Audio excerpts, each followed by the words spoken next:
Roha, bagong pasabog ng ABS-CBN Studios ngayong Oktubre.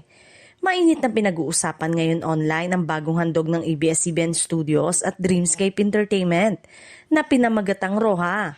Officially, ipinalabas ang trailer at screen grabs na agad na nagpasabik sa mga manonood. Makikita sa mga eksena ang halong romance, pamilya, intriga at matinding aksyon mula sa masasayang beach gateway at makukulay na kasalan hanggang sa tensyonadong barilan at mga eksenang puno ng misteryo. Tampok din dito ang mga bigating artista na sigurado ng magdadala ng karakter at kilig sa bawat eksena. Hindi pa man kumpleto ang detalye ng buong cast at storyline. Malinaw na isa itong malaking proyekto na tiyak na papatok sa primetime.